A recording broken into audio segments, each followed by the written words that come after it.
जय श्री कृष्ण।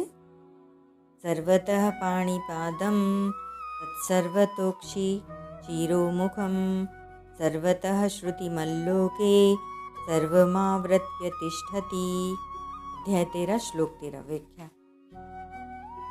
सर्वतः पाणिपादम तत्, जैसे स्याही में सब जगह सब तरह की लिपियां विद्यमान हैं, अतः लेखक स्याही से सब तरह की लिपियां लिख सकता है। सोने में सब जगह सब तरह के गहने विद्यमान हैं, अतः सुनार सोने में किसी भी जगह से जो गहना बनाना चाहे बना सकता है। ऐसे ही भगवान के सब जगह ही हाथ और पैर हैं, अतः भक्त भक्ति से जहाँ कहीं जो कुछ भी भगवान के हाथों में देना चाहता है, अर्पण करना चाहता है, उसको ग्रहण करने के लिए उसी जगह भगवान के हाथ मौजूद हैं। भक्त बाहर से अर्पण करना चाहे अथवा मन से, पूर्व में देना चाहे अथवा पश्चिम में, उत्तर में देना चाहे अथवा दक्षिण में, उसे ग्रहण करने के लिए वही भगवान के हाथ मौजूद हैं। ऐसे ही भक्त जल में, स्थल में, अग्नि में, जहाँ कहीं जिस किसी भी संकट में पड़ने पर भगवान को पुकारता है, उसकी रक्षा करने के लिए वहाँ ही भगवान के हाथ तैयार हैं, अर्थात भगवान वहाँ ही अपने हाथों से उसकी रक्षा करते हैं। भक्त जहाँ कहीं भगवान के चरणों में चंदन लगाना चाहता है, पुष्प चढ़ाना चाहता है, नमस्कार करना चाहता है, उसी जगह भगवान के चरण मौजूद हैं। हजारों लाखों भक्त एक ही समय में भगवान के चरणों की अलग अलग पूजा करना चाहते हैं, तो उनके भावों के अनुसार वहाँ ही भगवान के चरण मौजूद हैं। भक्त भगवान को जहाँ दीपक दिखाता है, आरती करता है, वहाँ ही भगवान के नेत्र हैं।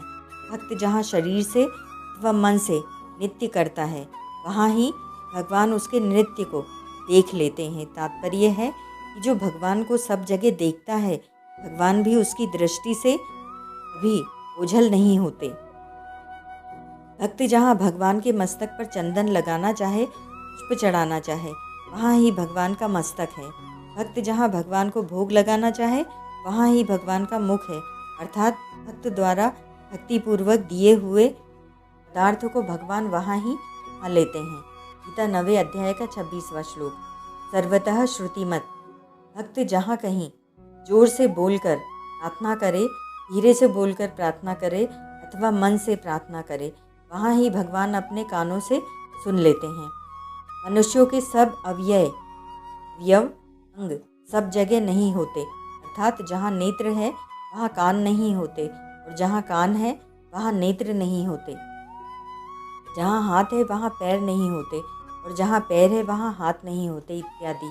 परंतु भगवान की इंद्रियाँ, उनके अवयव सब जगह हैं, अतः भगवान नेत्रों से सुन भी सकते हैं, बोल भी सकते हैं, ग्रहण भी कर सकते हैं, इत्यादि। तात्पर्य है कि वे सभी अवयवों से सभी क्रियाएं कर सकते हैं, क्योंकि उनके सभी अवयवों में सभी अवयव मौजूद हैं। उनके छोटे से छोटे अंग में भी सबकी सब इंद्रियां हैं। भगवान के सब जगह हाथ, पैर, नेत्र, सिर, मुख और कान। कहने का तात्पर्य है कि भगवान किसी भी प्राणी से दूर नहीं है, कारण कि भगवान संपूर्ण देश, काल, वस्तु, व्यक्ति, घटना, परिस्थिति आदि में परिपूर्ण रूप से विद्यमान है। संतों ने कहा है, चहुँ दिसि आरती, चहुँ दिसि पूजा, चहुँ दिसि राम और नहीं दूजा। संसारी आदमी को जैसे बाहर, भीतर, ऊपर, नीचे सब जगह संसारी संसार दिखता है, संसार के सिवाय दूसरा कुछ दिखता ही नहीं, ऐसे ही परमात्मा को तत्व से जानने वाले पुरुषों को सब जगह परमात्मा ही परमात्मा दिखते हैं। लोके सर्वमावृत्य तिष्ठति, अनंत सृष्टियाँ हैं, अनंत ब्रह्मांड है, अनंत ऐश्वर्य है, और उन सब में देश, काल, वस्तु, व्यक्ति आदि भी अनंत हैं। ये सभी परमात्मा के अंतर्गत है। परमात्मा उन सबको व्याप्त करके स्थित है। 10वें अध्याय के 42वें श्लोक में भी भगवान ने कहा है कि मैं सारे संसार को एक अंश से व्याप्त करके स्थित हूँ। विशिष्ट भाव, परमात्मा में सब जगह सब कुछ है। जैसे कलम और स्याही में इस जगह कौन सी लिपि नहीं है, जानकार आदमी उस एक ही कलम और स्याही से अनेक लिपियाँ लिख देता है।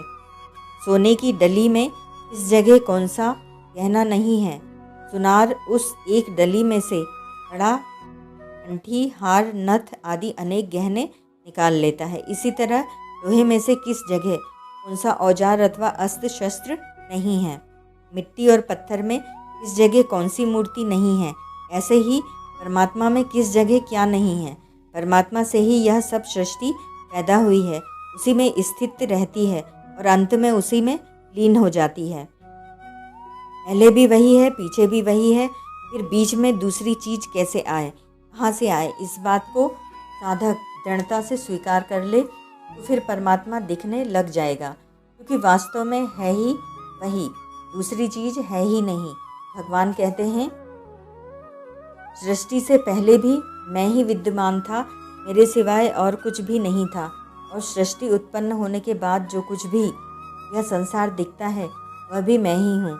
सत्य असत्य तथा सत्य असत्य से परे जो कुछ कल्पना की जा सकती है वह भी मैं ही हूँ। सृष्टि के सिवाय भी जो कुछ है वह मैं ही हूँ, और सृष्टि का नाश होने पर जो शेष रहता है वह भी मैं ही हूँ। तात्पर्य है कि सत्ता एक ही है, द्वंद्वों में उलझे रहने के कारण उसका अनुभव नहीं होता। ओम तत्सत।